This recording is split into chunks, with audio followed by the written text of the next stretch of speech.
है लोकतंत्र संभव नहीं। तो ये गलत है। जहाँ जिस देश में एकात्मक व्यवस्था वाले लोकतंत्र होंगे, वहाँ लिखित संविधान नहीं हो सकते। अब इसमें हम लोग पिछले क्लास में पूरा कहानी सुने थे और वह कहानी था दक्षिण अफ्रीका का। हम लोगों ने देखा था कि दक्षिण अफ्रीका में अगर 4 भाग में बाँटे तो 3 भाग एक काले लोग थे जिनको अश्वेत कहते थे और 1 भाग में श्वेत और इसी श्वेत-अश्वेत के मिलने से रंगीन चमड़ी वाले लोग और इसी में भारतीय लोग, ये लोग बहुसंख्यक थे। परंतु राज करने वाले हम लोग देखे कि जो अंग्रेज थे, बहुत कम संख्या में होने के बाद भी इन पर बहुत अत्याचार किए, बहुत शोषण किए। एक व्यक्ति का नाम हम विशेष लिए थे नेल्सन मंडेला। दक्षिण अफ्रीका में नेल्सन मंडेला एक ऐसे चेहरे हैं, जो इस रंगभेद की नीति के विरोध के कारण 1964 में जेल में डाल दिए गए, 26 साल तक जेल में रहे, 1990 में आजाद हुए। अब ये यहाँ पे बहुत अच्छा एक प्रश्न है कि सर कितने साल में आजाद हुए? तो हमने आपको बताया था 26 लेकिन एनसीईआरटी में आप देखेंगे तो एनसीईआरटी में लिखा है 28 वर्षों के बाद नेल्सन मंडेला 90 में आजाद किए गए। तो यहाँ पे हम लोग इस टर्म को भी बढ़िया से बारीकी से समझ लेंगे। 64 में नेल्सन मंडेला को आजीवन कारावास की सजा हुई। अब आजीवन कारावास की सजा के 26 साल बाद वो रिहा हो गए।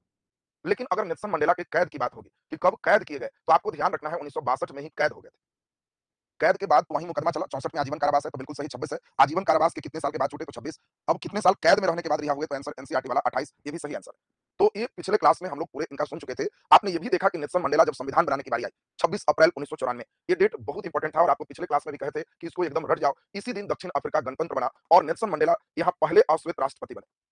पहले अश्वेत राष्ट्रपति बने और जिस समय संविधान लिखने की बारी आई, तो आप सभी बच्चे को याद होगा कि संविधान लिखने में इन लोगों ने सबसे इंपॉर्टेंट काम किया कि हम सबको लेके चलेंगे। इन्होंने जितना सताया है उसको भूल जाएंगे।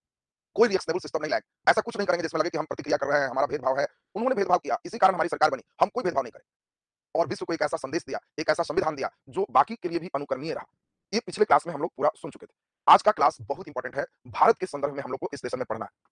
भारत के संविधान का निर्माण। तो देखो भारत के संविधान का निर्माण अगर हम प्रक्रिया चले, तो आपका सीधे-सीधे संविधान सभा से बात करता है। एनसीईआरटी पढ़ेंगे तो सीधे संविधान सभा की बात होगी। लेकिन अब 2 चीज़ है, अगर चाहते हो संविधान एकदम जीरो से चलना, तब तो हम लोग 1600 ईस्वी से ही चले। नहीं तो सीधे-सीधे हम लोग 1946 से सीधा-सीधा सिस्टम लाएँगे और सीधा चल चलें। क्या किया जाए? जीरो 1600 से ही चले कि 46 से चले? इससे चलेंगे तो 2 दिन में खत्म, यहाँ से चलेंगे तो 1 दिन बढ़ जाएगा, फिर हम लोग को सफर तय करना पड़ेगा। तो संवैधानिक विकास की बात हम लोग को सीखना है, तो आप लोग जल्दी बता दो कहाँ से शुरू करें? जीरो से ही, 1600 से ही चलें। चलो अच्छी बात है, आपकी जो मर्ज़ी वहीं से करेंगे, कोई बात नहीं, जीरो से ही चलें, वेरी गुड। चलो कोई बात नहीं, हम लोग 1600 से ही लगभग बच्चे हैं, इसमें 1600 से ही चलिए। 1-2 बच्चे 1946 भी है, लेकिन ज़्यादातर बच्चे 1600 हैं। चलो 1600 से ही चलते हैं, चलो हो गया, हमने फीडबैक आपका देख लिया। अब इसमें देखिए बहुत ही जीरो से शुरू करें। संविधान का मतलब हो गया विधान, विधान माने कानून, नियम। नियम कानून को व्यवस्थित ढंग से स माने सु माने व्यवस्थित ढंग से लिखना, ये संविधान है। संविधान का मतलब है नियम और कानून का बनाना और भारत में कैसे-कैसे वर्तमान संविधान डेवलप किया, इसके लिए हम लोग जीरो लेवल से कहानी सुनते हैं। देखो 2 बात है, अगर कोई भी चीज़ संसद से पारित होगा और उस पे राजा सिग्नेचर करेंगे, तो इसको अधिनियम कहते हैं। अगर डायरेक्ट राजा ही कोई आदेश देता है, कोई संसद से मतलब नहीं है, तो इसको राजाज्ञा कहेंगे। राजाज्ञा का मतलब है राजा की आज्ञा और राजाज्ञा को ही हम लोग इंग्लिश में चार्टर कहते हैं। देखो कई शब्द मिले। अब शब्दों पर ध्यान दें। ये अगर हम लोगों का मान लो कोई विधान परिषद है।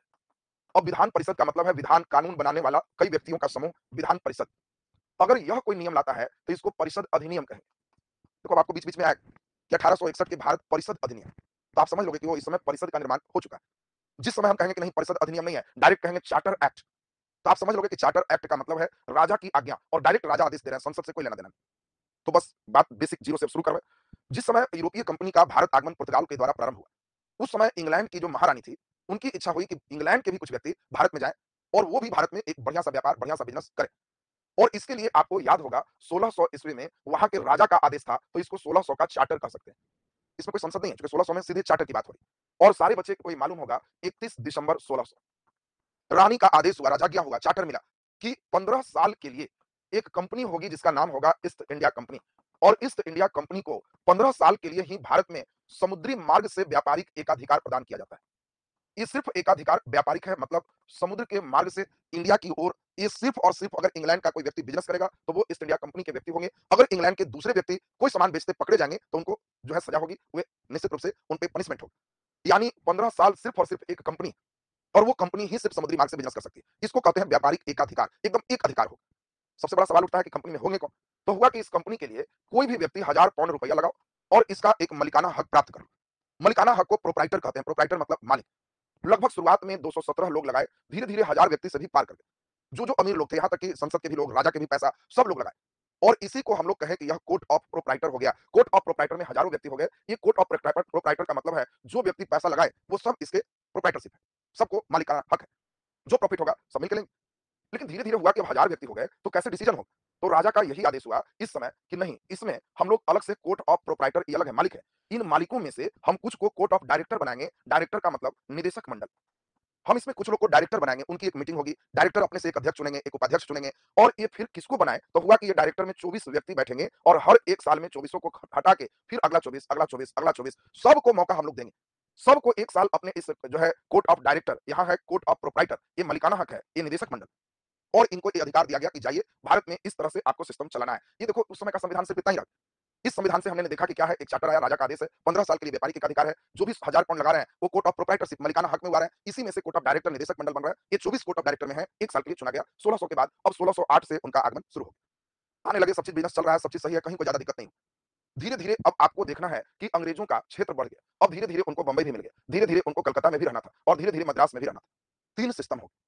अब जब 3 सिस्टम हो गया, तो इन्होंने कहा कि ये तीनों जगह अब कितना हम बैठ के डायरेक्टर कानून बनाते रहे, हम लोग इंडिया की स्थिति देख नहीं पा रहे हैं। तो नया एक आदेश दिया गया कि इसमें 1726 का ये नया एक चार्टर आया जिसको राजाज्ञा कह सकते हो। इसमें कहा गया कि यदि ये कोलकाता है, ये आप जो देख रहे हो ये मद्रास है, ये जो देख रहे हो ये मुंबई है। इसमें कहा गया कि तीनों जगह के अलग-अलग गवर्नर भेजे जाएँगे। सबका गवर्नर होगा। मुंबई का गवर्नर होगा, मद्रास का गवर्नर होगा, कलकत्ता का गवर्नर होगा और इस सब गवर्नर को ये पावर दिया गया इस चार्टर एक्ट से कि कोई भी गवर्नर अपने सापेक्ष में अपना कानून स्वयं पारित करो। अब इसमें हमसे पूछने की जरूरत नहीं। अब हमसे तुम पूछोगे तो हम इंग्लैंड में बैठे हैं, कोर्ट ऑफ डायरेक्टर उसको किस तरह से समझ रहा है, तुम वहाँ की स्थिति देख रहे हो। और चूंकि एक आदमी से काम नहीं चलेगा, कलकत्ता से बंबई बहुत दूर है, बंबई से मद्रास बहुत दूर है, इसलिए 3 डायरेक्टर भेजेंगे, 3 गवर्नर भेजेंगे और 3 गवर्नर अपने-अपने क्षेत्र का कानून बना सकते हैं। इसी संदर्भ में राजपाट शुरू हो गया। देखते-देखते 1757 पलासी की लड़ाई हुई, मनपसंद नवाब इन लोग अपना मिर्जाफर को बनाए। इतना ज़्यादा स्वयं गिफ्ट उपहार लिए कि लंदन तक न्यूज़ गई कोर्ट ऑफ डायरेक्टर में कि आपको मिल रहा है ₹4, तो वहाँ जिसको गवर्नर बनाया है वो 4000 खा रहा है। सब गिफ्ट अपने ही रख रहा है। धीरे-धीरे यहाँ से 1764 से बक्सर की लड़ाई में ये लोग फिर जब विजयी हो गए तो 65 में इलाहाबाद की संधि हुई। पूरे बंगाल का भू राजस्व वसूल करने का सत्ता की दीवानी, दीवानी माने पैसा वाला अधिकार अंग्रेजों के पास आ गया। अब जरूरत हुई इंग्लैंड के कोर्ट ऑफ डायरेक्टर को कि अब इसको ठीक करना होगा, नहीं तो जैसे-तैसे करना शुरू कर देगा। और यहीं से सबसे इंपॉर्टेंट है 1765 के बाद 1773 में उन्होंने पहली बार एक रेगुलेटिंग एक्ट लाया। ये देखो रेगुलेटिंग एक्ट क्या है, इसी को समझना है। रेगुलेटिंग एक्ट का मतलब क्या होता है? आपने रेगुलेटिंग का मतलब तो समझा होगा कि एक रेगुलेट करना से रेगुलेटिंग बना है और रेगुलेट करने का मतलब आप लोग समझ पा रहे होंगे, जैसे पंखा का रेगुलेटर होता है।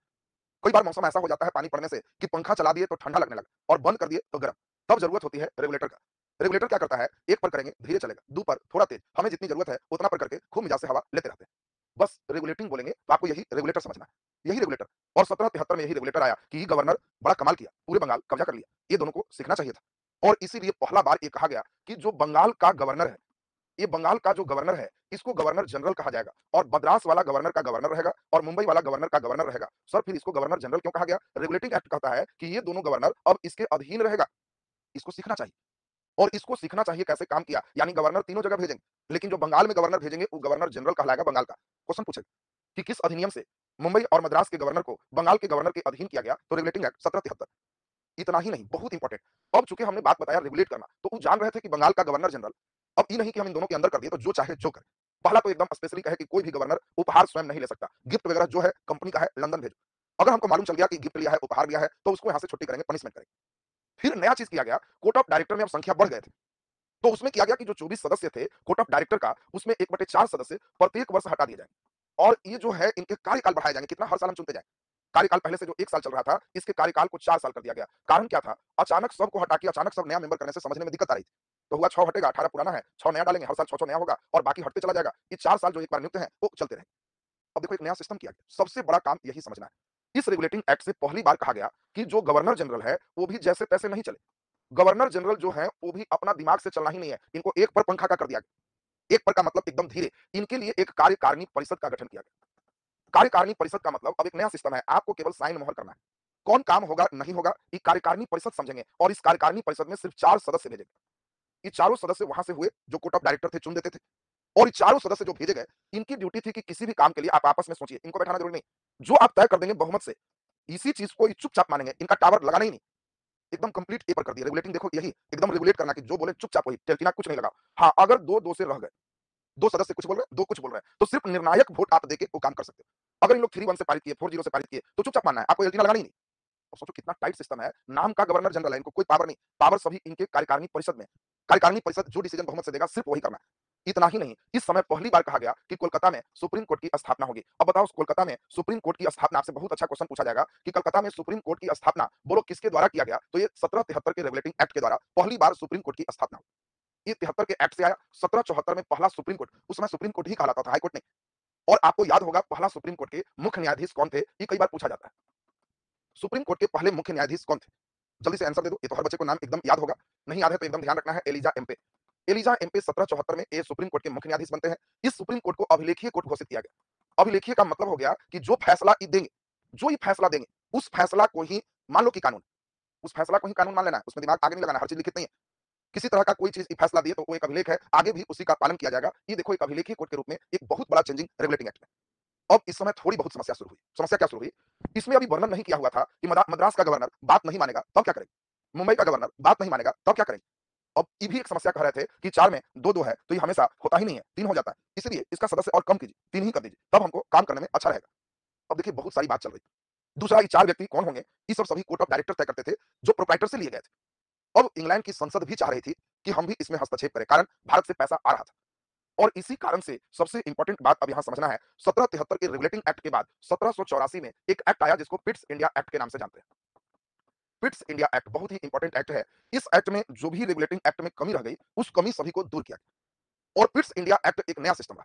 इन्होंने कहा कि कंपनी 2 काम कर रही है। एक काम कर रही है व्यापारिक सामान बेचने का और एक काम कर रही है राजनीतिक। चूंकि बंगाल वगैरह कब्जा में आ गया है, तो कंपनी के राजनीतिक कार्य भी शुरू हो चुके हैं। इस पहले एक्ट से दोनों को अलग किया गया। आपसे पहला नंबर कहेगा कि बताओ किस एक्ट से राजनीतिक और व्यापारिक कार्य को अलग किया गया? तो ये पिट्स इंडिया एक्ट।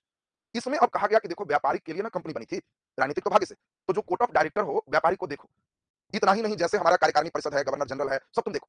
लेकिन राजनीतिक कार्य जो है, ये हमारे कंट्रोल में होगा। अब ये तुम जैसे-तैसे करोगे तो ये हम नहीं बर्दाश्त करेंगे। और इसीलिए इसका नाम पड़ा बोर्ड ऑफ कंट्रोल। अब ये बोर्ड ऑफ कंट्रोल इंग्लैंड की संसद से इनका मतलब हो गया। ये बोर्ड ऑफ कंट्रोल कह रहे हैं कि मैं कंट्रोल करने वाला बोर्ड अलग होगा। तुम्हारा इनके लिए क्या है? Court of proprietor, court of director, ये सब ठीक है, चलाओ व्यापारिक काम कोई बात नहीं। लेकिन board of control in London में बैठे, मेन कंट्रोल करने के लिए। और इंग्लैंड के राजा इसमें तय करेंगे कौन होगा। और बोर्ड ऑफ कंट्रोल में हम 6 सदस्य देंगे। देखिए अब सारे प्रश्न आप समझ रहे हो। Board of court of director अगर होगा, निदेशक मंडल, तो इसमें 24 सदस्य। अगर हम प्रोप्राइटर की बात करेंगे तो इसमें तो बहुत सारे सदस्य हैं, 1000 से ऊपर हो गए। बोर्ड ऑफ कंट्रोल में 6 सदस्य होंगे। इंग्लैंड के राजा इसमें रिपोर्ट करेंगे। इसमें प्रोप्राइटर से कुछ नहीं पूछा जाएगा, ना राय लिया जाएगा, क्योंकि ये राजनीति का मामला है और राजनीति देखेंगे। हाँ, रहा मामला भारत के जो गवर्नर जनरल है, इस गवर्नर जनरल को रेगुलेटिंग एक्ट में ही कहा गया कि 4 व्यक्ति तुम्हारे कार्यकारिणी परिषद में होंगे। तो उन्होंने कहा कि कार्यकारिणी परिषद में 4 रहने से दिक्कत होती है, आप 1 सदस्य घटा दो, 3 कर दो। तो इसमें हमें ज्यादा निर्णय यहाँ पे टाई 2 हुआ, अलग सिस्टम है, हमको ज्यादा करना होगा। 2 एक तरफ है, 1 सिंगल है, तो हम जिधर दे दिए वोट मान्य हो जाए। हमारा पावर कुछ बढ़ना चाहिए और इसी चीज को यहाँ पे किया गया। तो क्वेश्चन पूछेगा, गवर्नर जनरल के कार्यकारिणी परिषद में 3 सदस्य कब हुए? Pitt's India act. अब सोचो, ये एक्ट बनने के बाद तब फिर यहाँ पे कई गवर्नर जनरल ऐसे आए, कॉर्नवालिस वगैरह का नाम सुनोगे। वो लोग कहे कि इतना कम पावर में हमारे लिए संभव नहीं है। आप चाहते हो कि ब्रिटिश शक्ति बढ़े, तो हमारा पावर बढ़ाना होगा। और इसीलिए सिर्फ 2 ही साल बाद 1786 का अधिनियम आया। अधिनियम का मतलब संसद से पारित होकर राजा के सिग्नेचर से 1786 में अधिनियम आ गया। और इस अधिनियम में ये तय किया गया, 1786 बड़ा इंपॉर्टेंट। इसमें कहा गया कि जो हमारे गवर्नर जनरल हैं, इस गवर्नर जनरल को कहा गया कि ये सभी सेना का हेड होगा। जितने सेना है, सब सेना का हेड कौन होगा? Governor general. इतना ही नहीं, इनको यह भी कहा गया कि अगर कार्यकारिणी परिषद से कोई बात नहीं बन रही है, तो गवर्नर जनरल को पावर दिया जाता है कि वो अध्यादेश जारी कर सकते हैं। अध्यादेश का मतलब उनको जो इच्छा करे कानून का, वो जारी कर सकते हैं। अब देखिए एक नई बात आ रही है, अध्यादेश। अध्यादेश का मतलब गवर्नर जनरल इनके बिना भी कोई नियम बना सकती है और इस नियम में कोई हस्तक्षेप नहीं होगा। और इस प्रकार से बहुत बढ़िया से सारा सिस्टम चल रहा था। उसी बीच अब ईस्ट इंडिया कंपनी चूंकि 2 काम कर रहे थे, व्यापारिक और राजनीतिक।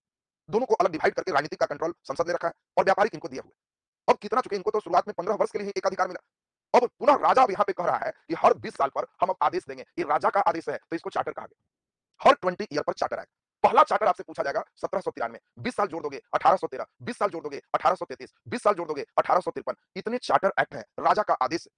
हर बार कहा जाएगा कि 20 साल के लिए व्यापारिक एकाधिकार बढ़ाएंगे, इसमें छीन लिया जाएगा, इसमें व्यापारिक एकाधिकार कंप्लीट खत्म हो जाएगा। और ये बहुत बड़ा एक टर्निंग है संविधान के निर्माण में। अब यहाँ के बाद जब 53 होगा, तो 1857 का विद्रोह एक यू टर्न, यहीं से ईस्ट इंडिया कंपनी का शासन ही समाप्त हो जाएगा और ब्रिटेन का प्रत्यक्ष नियंत्रण होगा। एक नया भारत परिषद बनाएगा और इसीलिए उसके बाद जितने होंगे सब भारत परिषद अधिनियम कहलाएगा। देखो यहाँ के बाद अब जो भी होगा, एक भारत परिषद बनेगा। सब चीज भंग हो जाएगा, चाहे वो निदेशक मंडल हो, चाहे नियंत्रक मंडल हो। जब ईस्ट इंडिया कंपनी भंग है, तो फिर निदेशक मंडल और नियंत्रक मंडल क्या, सब खत्म, भारत परिषद अलग हो। और इसीलिए यहाँ के बाद जो कानून है उसको भारतीय परिषद अधिनियम के नाम से जानते हैं। इसी में 1861 का, 1892 का, फिर 1909 मॉर्ले मिंटो, 1919 मॉन्टेग्यू चेम्सफोर्ड, 1935 से आपका एनसीईआरटी शुरू करेगा कहानी। 35 को समझना जरूरी है। ये सफर जब समझे रहोगे तब आनंद आएगा। संविधान का निर्माण कंप्लीट समझो।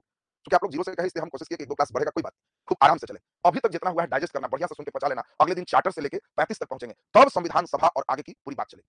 उसके बाद संविधान सभा की बात जब समझे रहोगे, तब क्वेश्चन आएगा कि भारत के संविधान में किससे सबसे ज्यादा चीज लिया गया, क्यों लिया गया। तो बात तुम्हें पूरा समझ में आएगा कि हाँ क्यों लिया गया। तो आज का क्लास अभी इतना ही। नेक्स्ट हम लोग कल फिर मिलेंगे और कल पूरे इस सिस्टम का सफर आपके साथ तय करेंगे।